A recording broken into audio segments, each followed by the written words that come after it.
Hello everyone. तो SBI PO 2026 का notification आ गया गाइज और वैकेंसी बहुत अच्छा है। 1500 वैकेंसी है। ठीक है, तो पहले जहां 500 600 के रेंज में होती थी, तो 1500 वैकेंसी बहुत अच्छी बात है। और ये सुनहरा मौका है जो भी एस्पायरेंट अपना बैंकिंग में कैरियर बनाना चाहते हैं। ठीक है, तो मैं बताऊंगा कि अगर आज से आप प्रिपरेशन स्टार्ट करोगे, आज है 18 जून 2026, आज नोटिफिकेशन रिलीज हुआ है, आज से अगर आप स्टार्ट करोगे तो बचे हुए 45 डेज आपके पास, 1.5 महीने का टाइम बचा है। आपका प्रीलिम्स एग्जामिनेशन अगस्त में होने वाला है। ठीक है, तो अगस्त के फर्स्ट वीक में आपका हो सकता है और मेंस एग्जामिनेशन आपका सितंबर में होगा। ठीक है, तो आपके पास ज्यादा टाइम बचा नहीं है।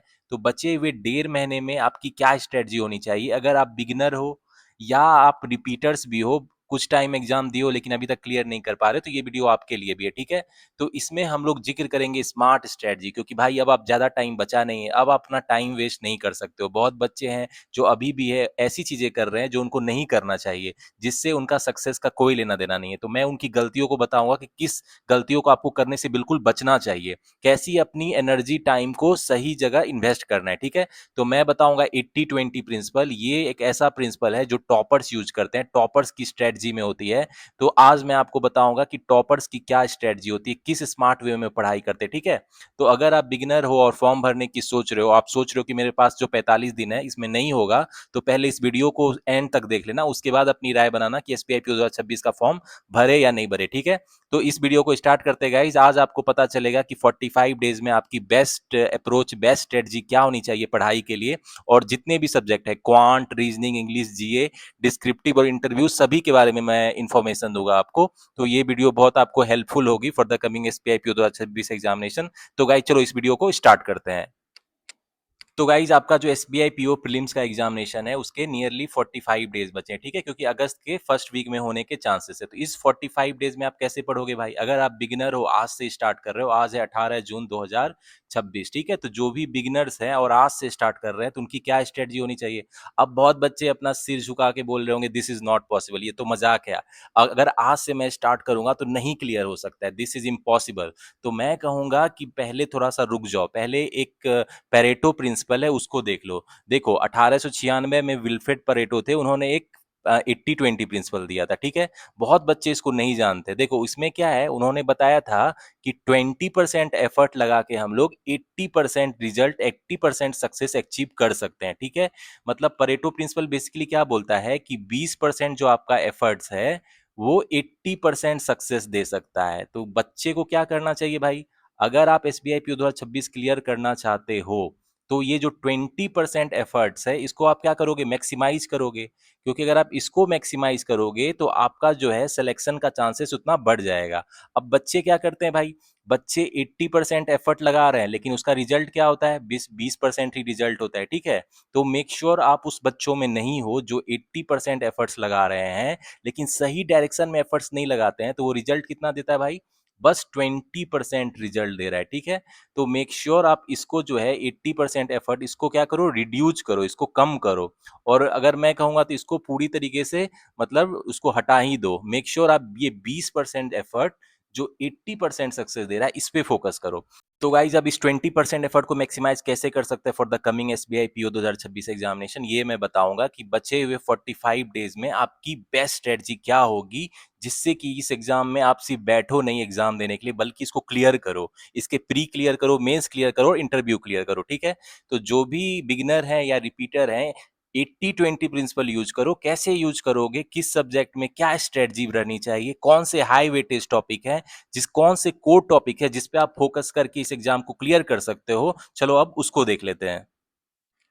तो गाइज हमारे पास 45 डेज बचे हैं। ठीक से, अगर आज से हम प्रिपरेशन स्टार्ट करते हैं तो 45 दिन में आपकी क्या स्ट्रेटजी होनी चाहिए? तो सबसे पहले मैं कहूंगा, अगर आपके अरिथमेटिक टॉपिक के कॉन्सेप्ट क्लियर नहीं है तो उसको क्लियर करो। ठीक है भाई, जितने भी अरिथमेटिक टॉपिक्स के बिना कॉन्सेप्ट क्लियर किए आप आगे नहीं बढ़ सकते हो। ठीक है, मेंस की तो छोड़ो, प्रीलिम्स के भी क्वेश्चन नहीं बनेंगे। तो मेक श्योर अरिथमेटिक टॉपिक्स के जो कॉन्सेप्ट है मेरे चैनल के प्लेलिस्ट में जाके क्लियर करो। मैंने सारे जो अरिथमेटिक टॉपिक है सबके वन शॉट कॉन्सेप्ट वाली वीडियो बनाई है, उस पर मैंने लेटेस्ट क्वेश्चन भी प्रैक्टिस कराए हैं। ठीक है, विच इज मोर देन इनफ। इसके अलावा जो है इंग्लिश ग्रामर को जो है एक बार रिवाइज कर लो, जो इंग्लिश ग्रामर है रिवाइज कर लो। मैंने पहले ही बताया है 120 ग्रामर रूल्स निमिषा बंसल की जो पीडीएफ है उससे कर लो। ठीक है, इसके ये तो आपको करनी ही करनी है, ये मैंडेटरी है। ठीक है, अब जो है कोर टॉपिक्स पे फोकस करो। मैंने बोला था 20% एफर्ट से 80% सक्सेस। ठीक है, परेटो प्रिंसिपल, 80-20 प्रिंसिपल आप कैसे यूज करोगे भाई? ये 20% एफर्ट क्या है, तो मैं सारे सब्जेक्ट में जो ये 20% एफर्ट है इसको बता देता हूँ। देखो, इंग्लिश में जो है आपकी रीडिंग कम्प्रीहेंशन, ये क्या है, आपका कोर टॉपिक है। इसको अगर आप स्ट्रॉन्ग कर लोगे, इस पे बहुत सारे सेट प्रैक्टिस करोगे, तो प्रीलिम्स और मेंस दोनों में अच्छा करोगे, ठीक है। अब आपका जो प्री में जो है 40 मार्क्स का इंग्लिश है, ठीक है। प्री में कितना मार्क्स का इंग्लिश है भाई, 40, ठीक है। उसमें जो 10 क्वेश्चन होंगे ये क्या होंगे, रीडिंग कम्प्रीहेंशन के होंगे, ठीक है। इसके अलावा जो आपका मेंस में है 40 क्वेश्चन रहेंगे, इसमें जो है नियरली 20 क्वेश्चन, मतलब nearly 20 question reading comprehension related होंगे। देख रहे हो, 50% क्वेश्चन मेंस में रीडिंग कम्प्रीहेंशन के, ठीक है। तो मेक श्योर रीडिंग कम्प्रीहेंशन को स्ट्रॉन्ग कर लो। इसके बाद आता है मैथ में। मैथ में जो है डाटा इंटरप्रिटेशन, डाटा इंटरप्रिटेशन बहुत इंपॉर्टेंट है, ठीक है। डाटा इंटरप्रिटेशन की आप प्रैक्टिस करो। डाटा इंटरप्रिटेशन और कैसलेट, कैसलेट को भी मैं इसी में इंक्लूड कर देता हूँ, ठीक है। तो ये जो है आपका हॉट टॉपिक है। इससे कितने क्वेश्चन पूछे जाते हैं भाई, देखो आपका जो प्री में है इसका 3 सेट पूछा जाएगा, ठीक है। 2 डीआई का सेट रहेगा और 1 कैसलेट का सेट रहेगा, ठीक है। तो ये जो है नियरली आपका 50% क्वेश्चन डीआई और कैसलेट के रहेंगे, ठीक है। 30 क्वेश्चन में से जो है 15 क्वेश्चन आपके डीआई और कैसलेट के रहेंगे। तो स्मार्ट स्टडी स्ट्रेटजी क्या है भाई, डीआई कैसलेट को स्ट्रॉन्ग करेंगे, ठीक है। इसके जो मैं क्वेश्चन प्रैक्टिस कराता हूँ, फास्ट वे में डीआई सॉल्व कराने की जो क्वेश्चन प्रैक्टिस कराता हूँ, मेरे साथ प्रैक्टिस करो, ठीक है। इसके अलावा मेंस में भी जो है, मेंस में भी ये बहुत हाई वेटेज टॉपिक है, ठीक है। मेंस के जो नियरली मोर देन 50% क्वेश्चन डीआई और कैसलेट बेस होते हैं, ठीक है। इसके अलावा और क्या जो है, मतलब बहुत इंपॉर्टेंट टॉपिक है भाई, मैथ में अरिथमेटिक वर्ड प्रॉब्लम, ठीक है। अरिथमेटिक वर्ड प्रॉब्लम प्री और मेंस दोनों के लिए बहुत जरूरी है। प्रीलिम्स में इसके कितने क्वेश्चन पूछते हैं भाई, देखो प्रीलिम्स में जो होते हैं अरिथमेटिक वर्ड प्रॉब्लम्स के नियरली 10 प्लस क्वेश्चन रहते हैं, ठीक है। तो 1/3 क्वेश्चन अरिथमेटिक वर्ड प्रॉब्लम रहता है, तो इसको आप स्ट्रॉन्ग कर लो। इसके अलावा रीजनिंग में जो है पजल्स एंड अरेंजमेंट, तो भाई पजल एंड अरेंजमेंट को जो स्ट्रॉन्ग करेगा वो प्रीलिम्स क्लियर करेगा और मेंस भी क्लियर करेगा। क्योंकि लास्ट टाइम जब एसबीआई पीओ हुआ था तो पजल एंड अरेंजमेंट के आप भरोसा नहीं करोगे, मोर देन 80% क्वेश्चन थे, ठीक है। पजल अरेंजमेंट के 25 आउट ऑफ 30 क्वेश्चन जो थे वो पजल अरेंजमेंट के थे, ठीक है।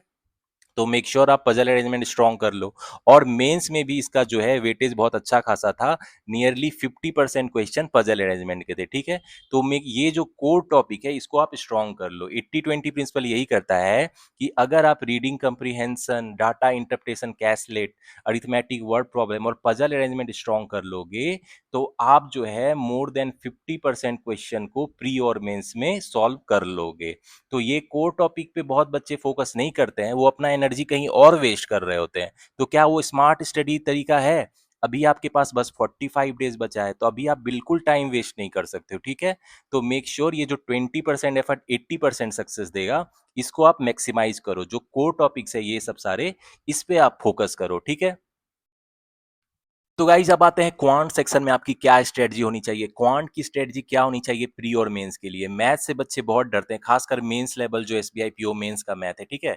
तो मैं अपने चैनल पे एसबीआई पीओ मेंस लेवल की बहुत सारी क्वेश्चन प्रैक्टिस कराता हूं और आपको दिखाता हूं कि अगर आपके कॉन्सेप्ट स्ट्रांग है तो मेंस के क्वेश्चन आप इजीली कर सकते हो, ठीक है। और बहुत बच्चों का कॉन्फिडेंस भी आया है मेंस के मैथ को लेके, ठीक है। देखो ये सब जो टॉपिक है, number system, percentage, ratio, proportion, average, ठीक है, ये जो टॉपिक है ये आपका प्रीलिम्स के लिए बहुत इंपॉर्टेंट है। जो बेसिकली आपका डीआई पूछा जाएगा, कैसलेट पूछा जाएगा, इसी सब टॉपिक पे पूछा जाएगा। तो मेक श्योर आप इसके कॉन्सेप्ट क्लियर कर लो। तो ये सब सारे टॉपिक के मैंने कॉन्सेप्ट क्लियर करा रखे हैं, तो मेरे चैनल के प्लेलिस्ट में जाके ये सब की वन शॉट वीडियो देख लो, उस पे मैंने लेटेस्ट एग्जाम क्वेश्चन भी प्रैक्टिस कराए हैं, तो उसको अच्छे से कर लो। इसके अलावा profit loss, SICI, time and work, time speed distance and pipe and system, इसके भी मैंने कॉन्सेप्ट क्लियर कराए हैं, उसकी भी वीडियो देख लो, ठीक है। खासकर जो आपका टाइम एंड वर्क है, इसके प्री और मेंस में बहुत क्वेश्चन पूछे जाते हैं। प्रॉफिट एंड लॉस बहुत इंपॉर्टेंट है। सिंपल इंटरेस्ट, कंपाउंड इंटरेस्ट बहुत इंपॉर्टेंट है, ठीक है। टाइम स्पीड डिस्टेंस और पाइप एंड सिस्टम के भी आपके क्वेश्चन पूछे जाते हैं। इसके अलावा प्रोबेबिलिटी जो है एसबीआई पीओ मेंस में इसके क्वेश्चन पूछे जाते हैं। तो मेक श्योर मेरे ये 2 आवर्स की वीडियो है कॉन्सेप्ट वाली, उसमें मैंने थोड़ा एक्स्ट्रा कॉन्सेप्ट बताया, लेकिन उसको देख लो, वन शॉट वीडियो, उस पर क्वेश्चन भी प्रैक्टिस कराया है।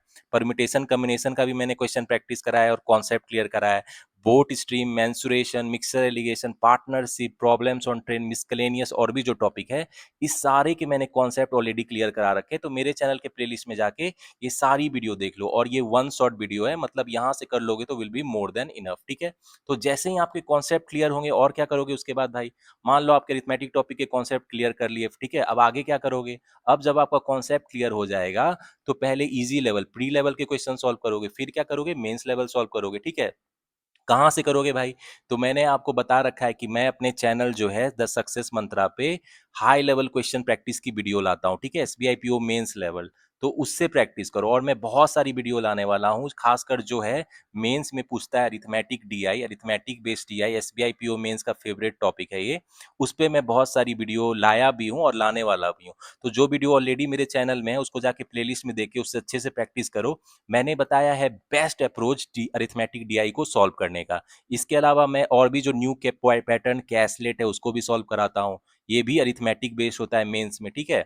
इसके अलावा मैं डाटा सफिशिएंसी और क्वांटिटी कंपैरिजन जो होता है मेंस में पूछता है, उसकी भी वीडियो लाने वाला हूँ। और ये डाटा सफिशिएंसी आपको मेंस में पूछेगा क्वांट में, तो ये कितने स्टेटमेंट वाला रहेगा भाई? 3 स्टेटमेंट वाला रहेगा, ठीक है। क्वांटिटी कंपैरिजन भी 3 स्टेटमेंट वाला रहेगा, इसमें आपको 3 क्वांटिटी दी रही होगी, आपको कंपेयर करना रहेगा, ठीक है। तो इसके भी आप क्वेश्चन अच्छे से प्रैक्टिस कर लेना, ये भी 3 स्टेटमेंट वाला रहेगा। इसके अलावा आपको arithmetic word problem moderate to high level वाला, उसकी भी मेरे चैनल पे वीडियो है, तो उसको देख के प्रैक्टिस करो। उसमें अगर आपका कॉन्सेप्ट क्लियर है, तभी आप क्वेश्चन को सॉल्व कर पाओगे। तो मेक श्योर कॉन्सेप्ट क्लियर रहे। अरिथमेटिक वर्ड प्रॉब्लम का जो मॉडरेट लेवल है, वो भी उसकी वीडियो मैं अपने चैनल पे लाऊंगा। लेकिन मैंने आपको पहले ही बता दिया है कि क्वांट में जो है कोर टॉपिक आपका क्या है? Data interpretation and caselet. तो मेक श्योर आप इसको स्ट्रॉन्ग कर लो, ठीक है।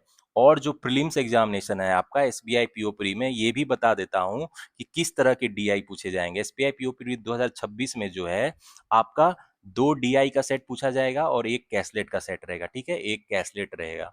तो डीआई में आपका क्या पूछा जाएगा भाई? इसमें बार ग्राफ रहेगा, लाइन ग्राफ रहेगा, ठीक है, टेबुलर वाला पूछेगा, ठीक है, टेबुलर वाला पूछेगा, पाई चार्ट रहेगा, पाई चार्ट रहेगा, डबल पाई चार्ट भी हो सकता है, ठीक है, आजकल मॉडरेट लेवल क्वेश्चन पूछता है, तो इससे पूछेगा। और कैसलेट भी बेसिकली आपका टॉपिक कौन सा होगा डीआई और कैसलेट का?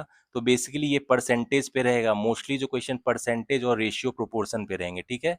तो उसमें आपको प्रीलिम्स में अरिथमेटिक बेस्ड डीआई नहीं पूछा जाएगा, परसेंटेज एंड रेशियो प्रोपोर्शन रहेगा बेसिकली, ठीक है। और उसमें एवरेज का कॉन्सेप्ट रहेगा, ठीक है, एवरेज का कॉन्सेप्ट रहेगा। तो और कैसलेट जो है आपका नंबर सिस्टम पे भी पूछा जा सकता है, ठीक है। तो मेक श्योर आप इस टॉपिक्स पे प्रीलिम्स के लिए कर लेना। और जो मेंस है उसमें तो आपको पता ही है, जो डीआई पूछेगा वो अरिथमेटिक बेस्ड डीआई होगा, जो मैं जिसके मैं क्वेश्चन अपने चैनल द सक्सेस मंत्रा पे लाता हूँ, ठीक है। तो मेंस के लिए कोई दिक्कत नहीं है, एसबीआई पीओ मेंस के लिए मेरे चैनल पे बहुत सारी वीडियो आएगी, ठीक है। तो मेरे चैनल पे जो भी मैं मेंस की वीडियो आती है उसको आप अच्छे से प्रैक्टिस करो, देखो मेरा अप्रोच क्या है, मेरे साथ सॉल्व करो। आपका कॉन्फिडेंस भी बढ़ेगा और इस बार एसबीआई पीओ 2026 मेंस के क्वांट के क्वेश्चन को आप इजीली सॉल्व भी करोगे, ठीक है। तो गाइज ये हो गया आपका क्वांट सेक्शन। अब आते हैं दूसरे सेक्शन में, आपकी क्या स्ट्रेटजी होनी चाहिए उसको देख लेते हैं। तो गाइज अब आते हैं रीजनिंग। रीजनिंग में आपकी 45 डे में क्या स्ट्रेटजी होनी चाहिए? तो मैंने आपको पहले ही बताया है, रीजनिंग में make sure puzzle and arrangement strong कर लो, ठीक है। तो अब बच्चे कहेंगे पजल एंड अरेंजमेंट अगर मेरी बहुत वीक है, इसमें मतलब मेरे मॉक में क्वेश्चन फटाफट नहीं बन रहे, तो क्या करें? तो मैंने पहले ही बताया, अंकुश लांबा सर की 1000 पजल सीरीज की क्वेश्चन देखो, वो प्री के लिए बेस्ट है, ठीक है, उससे प्रैक्टिस कर लो। और जो है कौन से सोर्सेस है, इसके लिए मेरे चैनल पे आपको एक वीडियो मिल जाएगी जिसपे मैंने बेस्ट ऑनलाइन स्टडी रिसोर्सेज के बारे में बताया। आपको पीडीएफ कहाँ मिल जाएगी? न्यू पैटर्न क्वेश्चन के, ठीक है। तो वो वीडियो का लिंक मैं डिस्क्रिप्शन में शेयर कर दूंगा, उसको आप देख लेना। उसमें सारे सब्जेक्ट के बेस्ट रिसोर्सेज जो है उसके बारे में मैंने बताया है, और मैंने जो सबसे बेस्ट मॉक्स है उसके बारे में भी बताया, ठीक है। तो उस वीडियो को देख लेना, मैं डिस्क्रिप्शन में उसका लिंक शेयर कर दूंगा। तो इसके अलावा पजल अरेंजमेंट तो भाई आपका बहुत इंपॉर्टेंट है। आपको पिछले बार जो प्रीलिम्स में more than 80% question puzzle arrangement के थे, ठीक है। तो एक जो भी स्मार्ट बच्चे होंगे वो क्या करेंगे? इस पे ज्यादा फोकस करेंगे। मेंस में भी ये नियरली कितना वेटेज का था? नियरली 50%, ठीक है। तो मेक श्योर पजल अरेंजमेंट को स्ट्रॉन्ग कर लो, और हमेशा इजी लेवल से स्टार्ट करो, फिर मॉडरेट लेवल पे जाओ, फिर आपका हाई लेवल रखो, ठीक है। मेक श्योर पहले अगर हाई लेवल पे जाओगे तो आप डिमोटिवेट हो जाओगे, ठीक है। इसके अलावा और कौन सी इंपॉर्टेंट टॉपिक भाई रीजनिंग में? देखो रीजनिंग में जो आपका है क्रिटिकल रीजनिंग, ये गेम चेंजर होने वाला है भाई। क्रिटिकल रीजनिंग बहुत ईजी है, और इसके भी मैंने बताया है आपके सोर्सेस तो गाइस क्रिटिकल रीजनिंग बहुत इंपॉर्टेंट होने वाला है। इसके भी 8 क्वेश्चन पूछे जाते हैं और ये बहुत इजी क्वेश्चन होते हैं, ठीक है? तो मेक श्योर आप जैसे statement argument, statement conclusion, cause effect वाले क्वेश्चन कर लो, ठीक है? बहुत इजी होता है ये स्कोर करना। इसके अलावा आपको मेंस में क्या पूछेगा भाई? Input and output. Input and output के भी अच्छे क्वेश्चन रहेंगे, तो इसको प्रैक्टिस कर लेना। इसके अलावा आपको कोडेड जो है डायरेक्शन डिस्टेंस पूछेगा।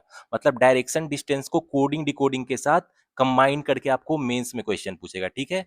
तो उसको प्रैक्टिस कर लेना। और क्या पूछ सकता है भाई? आपको मेंस एग्जामिनेशन में रीजनिंग में क्या पूछ सकता है? कोडेड ब्लड रिलेशन पूछ सकता है, ठीक है? तो ब्लड रिलेशन वाले क्वेश्चन को कोडिंग डिकोडिंग के साथ ऐड कर देगा। ऑब्वियसली मेंस से तो थोड़ा लेवल हाई रखेंगे। इसके अलावा और क्या पूछ सकता है भाई? ये अल्फा न्यूमेरिक सीरीज जो है वो पूछ सकता है आपको, ठीक है? Alpha numeric series, number series भी पूछ सकता है। अल्फा न्यूमेरिक सीरीज और नंबर सीरीज भी पूछ सकता है, ठीक है? तो ये सारे क्वेश्चन आप अच्छे से प्रैक्टिस कर लेना। रीजनिंग के लिए ये इंपॉर्टेंट टॉपिक है। इसके अलावा आजकल रीजनिंग में डाटा सफिशिएंसी भी पूछे जाते हैं, ठीक है? तो पिछले बार डाटा सफिशिएंसी के क्वेश्चन थे रीजनिंग में भी, तो इसको प्रैक्टिस कर लेना। और जो है मिसलेनियस क्वेश्चन है उसको प्रैक्टिस कर लेना। Miscellaneous question easy to score होता है, तो मेक श्योर एग्जाम में आप उसको अच्छे से सेलेक्ट करके सॉल्व करना, क्योंकि ये क्वेश्चन बिखरे होते हैं, इधर उधर होते हैं, लेकिन ये इजी होते हैं। तो मेक श्योर इनको सॉल्व कर लेना, ठीक है? तो रीजनिंग में गाइस पजल अरेंजमेंट तो इंपॉर्टेंट है, इसके अलावा इन सारे टॉपिक पे भी आप फोकस करना। और कौन सा बेस्ट ऑनलाइन स्टडी रिसोर्स है, कहाँ से आपको पीडीएफ मिलेगी, किस वेबसाइट से, वो मेरे चैनल के मतलब डिस्क्रिप्शन में मैंने लिंक शेयर की है, उस वीडियो को देख लेना। तो आपको मतलब पता चल जाएगा कि बेस्ट स्टडी रिसोर्सेज आपको कहाँ से मिलेंगे, ठीक है? तो गाइस अब आते हैं इंग्लिश सेक्शन में। देखो इंग्लिश सेक्शन बहुत बच्चों की दुखती नब्ज है, और आपको पता ही है इस बार के जो एसबीआई पीओ प्री एग्जाम में है 40 मार्क्स का रहेगा इंग्लिश, ठीक है? तो आप इसको तो इग्नोर तो नहीं कर सकते हो एटलीस्ट प्री में, ठीक है? तो 40 मार्क्स में जो है मैंने पहले ही बताया है, रीडिंग कंप्रीहेंशन जो होगा आपका 10 क्वेश्चन इसके रहेंगे, ठीक है? तो 10 मार्क्स इसके रह सकते हैं। इसके अलावा और कौन सा इंपॉर्टेंट टॉपिक है भाई इंग्लिश में? तो देखो इंग्लिश में जो है पारा जंबल्स बहुत इंपॉर्टेंट है और ये ट्रिकी भी है, तो पारा जंबल्स के बहुत सारे क्वेश्चन प्रैक्टिस करना आप, ठीक है? पारा जंबल्स के क्वेश्चन रहेंगे। और क्या रहेंगे भाई? एरर डिटेक्शन वाला क्वेश्चन रहेगा आपको, ठीक है? एरर वाले क्वेश्चन रहेगा, ठीक है? इसके अलावा और क्या रह सकता है? सेंटेंस फिलर रहेंगे। तो सेंटेंस फिलर प्रीलिम्स में सिंगल फिलर रहेगा, लेकिन मेंस में जो है डबल फिलर्स रहेगा, ठीक है? तो ये ध्यान में रखना। इसके अलावा और क्या पूछेगा भाई? इसके अलावा आपको फ्रेज रिप्लेसमेंट पूछ सकता है, ठीक है? प्री में भी पूछता है, मेंस में भी पूछता है ये, ठीक है? फ्रेज रिप्लेसमेंट बहुत इंपॉर्टेंट है। इसके अलावा वर्ड स्वैपिंग वाला भी पूछता है, जिसमें डिफरेंट वर्ड्स को क्या करना होता है? स्वैप करना होता है, या मिस स्पेल्ट होता है तो उसको सही करना होता है, ठीक है? तो वर्ड स्वैप और मिस स्पेल्ट वाला भी पूछ सकता है। इसके अलावा और क्या पूछ सकता है भाई? इसके अलावा आपको क्लोज टेस्ट पूछता है। तो क्लोज टेस्ट जनरली क्या होता है? प्री में भी पूछता है, मेंस में भी पूछता है, तो क्लोज टेस्ट अच्छे से कर लेना। इसके अलावा सेंटेंस रीअरेंजमेंट का भी क्वेश्चन रहता है, सेंटेंस रीअरेंजमेंट कर लेना, ठीक है? तो जितने सारे क्वेश्चन मैं बता रहा हूँ इसके अच्छे से प्रैक्टिस कर लेना, क्योंकि प्री में इंग्लिश का हाई वेटेज है। इसके अलावा और क्या पूछता है भाई? आजकल मैच द कॉलम भी पूछ रहा है, ठीक है? प्री और मेंस दोनों में, तो इसको अच्छे से कर लेना। तो ये सब जो इम्पोर्टेंट टॉपिक है आपका, खासकर जो एरर डिटेक्शन है उसके अच्छे से प्रैक्टिस करना। इसमें बहुत बच्चे फंसते हैं और पारा जंबल भी ट्रिकी होता है, ठीक है? तो मेक श्योर रीडिंग कंप्रीहेंशन तो इंपॉर्टेंट है भी, इसके अलावा ये सब जो टॉपिक है इसको भी आप अच्छे से प्रैक्टिस कर लेना, क्योंकि प्री में 40 है और मेंस में जो आपका इंग्लिश है 20 मार्क्स का, ठीक है? तो मेंस में चलेगा, आप थोड़ा उस पर कम ध्यान दोगे, लेकिन मेक श्योर प्रीलिम्स में जो है 40 मार्क्स में आप अच्छा स्कोर करो, ठीक है? तो आपका जो है प्री से क्लियर होगा और मेंस में आप सिलेक्शन कर पाओगे, ठीक है? अब इसके भी रिसोर्सेज देख लेना, मैंने जो वीडियो में बताई हुई है कि इंग्लिश के बेस्ट रिसोर्सेज आपको कहाँ से मिलेगी, तो वो वीडियो को देख लेना, मैं डिस्क्रिप्शन में लिंक शेयर कर दूंगा, ठीक है? और गाइज एक और बात ध्यान रखना, मेक श्योर इंग्लिश ग्रामर के रूल आप क्लियर कर लेना। अगर ग्रामर का रूल नहीं क्लियर रहेगा तो आपको क्वेश्चन में मिस्टेक होंगे, ठीक है? तो मेक श्योर ग्रामर का रूल क्लियर कर लेना। निमिषा बंसल मैम की 120 ग्रामर रूल्स की जो पीडीएफ है उसको देख लेना, ठीक है? उसमें ब्रीफली दिया है रूल्स और उसके साथ एग्जाम्पल भी है, ठीक है? तो 120 ग्रामर रूल्स को देख लेना निमिषा बंसल मैम की, ठीक है? तो गाइज अब आते हैं जनरल अवेयरनेस में, ठीक है? तो जनरल अवेयरनेस भाई आप फर्स्ट डे से ही करो, क्योंकि आपके पास 45 डेज है, ठीक है? और जनरल अवेयरनेस का भी 60 मार्क्स के क्वेश्चन होते हैं, ठीक है? 60 क्वेश्चन 60 मार्क्स के, तो ये भी हाई वेटेज है। खासकर जो एसबीआई पीओ मेंस का हार्ड लेवल होता है, तो और सब्जेक्ट हार्ड होते हैं, लेकिन जनरल अवेयरनेस तो बस आपको मेमोराइज करना है। तो मेक श्योर जनरल अवेयरनेस में आप क्विजेज और एमसीक्यू ज्यादा करो, वन लाइनर करो, उससे आपको याद रहेगा, क्योंकि पीडीएफ आप करोगे वो पढ़ के भूल जाओगे। और मैंने इसके लिए पहले ही सोर्सेज बता रखा है, अगर आपको पीडीएफ पढ़नी है तो अफेयर्स क्लाउड का मंथली पॉकेट पीडीएफ कर लो, which is more than enough. इसके अलावा बस क्विजेज करो, ठीक है? अफेयर्स क्लाउड के साइट पे भी। और इसके अलावा मैंने आपको बहुत रिसोर्सेज बता रखे हैं उस वीडियो में, ठीक है? तो उस वीडियो को चेक कर लेना, डिस्क्रिप्शन में लिंक है बेस्ट स्टडी रिसोर्सेज वाला, ठीक है? इसके अलावा मंथली पॉकेट पीडीएफ करके जितने क्विजेज हो गए, जितने जगह से मैंने बता रखे हैं, क्विजेज एमसीक्यू वन लाइनर ज़्यादा करना, इससे आपको याद रहेगा, ठीक है? और मेक श्योर जीए करो फ्रॉम द फर्स्ट डे से ही करो, जिससे आपके प्री के बाद आपको लोड नहीं रहे, क्योंकि प्री से मेंस के बीच आपको ज़्यादा टाइम नहीं मिलने वाला है, ठीक है? तो मेक श्योर जनरल अवेयरनेस में भी खासकर जो है बैंकिंग और फाइनेंशियल अवेयरनेस के क्वेश्चन आप ज़्यादा करो, ठीक है? बैंकिंग और फाइनेंशियल अवेयरनेस के जो है क्वेश्चन ज़्यादा पूछे जाते हैं। इसके अलावा मैंने इसके लिए आपको बता रखी है कि अगर आपको बैंकिंग के टर्म चेक करने हैं तो आरबीआई के वेबसाइट पे जाके फ्रीक्वेंटली आस्क्ड क्वेश्चन को पढ़ो अच्छे से, ठीक है? एफएक्यू को, उससे आपको बहुत स्टैटिक जो बैंकिंग के टर्म है, repo rate, reverse repo rate, CRR, SLR, उसकी जानकारी मिल जाएगी, तो उसके भी क्वेश्चन एग्जाम में पूछते हैं, ठीक है? इसके अलावा करंट अफेयर्स पे ज़्यादा फोकस करना, स्टैटिक इसमें कम पूछता है, तो करंट अफेयर जो होता है specially banking financial awareness related वो होता है, ठीक है? वो पूछता है। इसके अलावा नेशनल इंटरनेशनल न्यूज जो भी है, नेशनल इंटरनेशनल स्पोर्ट्स अवार्ड, ठीक है? नेशनल इंटरनेशनल स्पोर्ट्स अवार्ड, ये सब भी अच्छे से देख लेना, अभी जो वॉर्स चल रहा है उसको ध्यान रखना, ठीक है? नेशनल इंटरनेशनल स्पोर्ट्स जो भी फीफा वर्ल्ड कप चल रहा है उससे रिलेटेड पूछ सकता है, अवार्ड्स जो सेरेमनी होता है उससे रिलेटेड पूछता है, ठीक है? तो ये सब आप टॉपिक अच्छे से कर लेना। और मेन जो है बैंकिंग एंड फाइनेंशियल अवेयरनेस, ये हाई वेटेज होता है, तो इस पे आप अच्छे से फोकस करके करना, ठीक है? तो जनरल अवेयरनेस में आपकी ये स्ट्रेटजी होनी चाहिए। And make sure mains examination के पहले कम से कम 6 महीने की जीए आप कर लेना, कम से कम। अगर आप इससे 1-2 महीने एक्स्ट्रा करते हो तो वो बोनस है, ठीक है? लेकिन 6 मंथ तो आपको मिनिमम जीए करना होगा बिफोर द मेंस एग्जामिनेशन, जो कि आपका सितंबर में एसबीआईपीओ का मेंस, तो उसके पहले के 6 महीने का आपको करंट अफेयर्स अच्छे से करना ही करना है।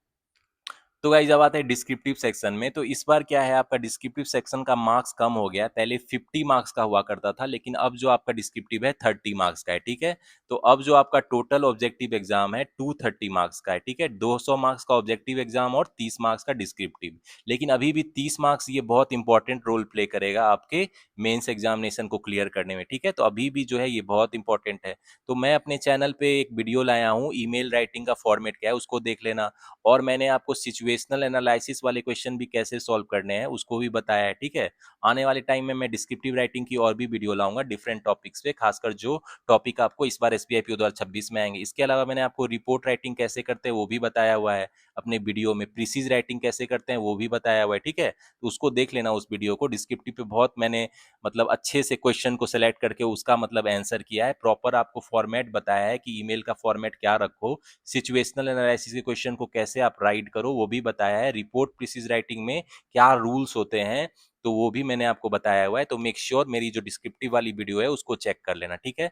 और इसमें मैं आने वाले टाइम में और भी डिस्क्रिप्टिव की वीडियो लाऊंगा, देखूंगा आप 30 मार्क्स में मैक्सिमम स्कोर कर सको, ठीक है?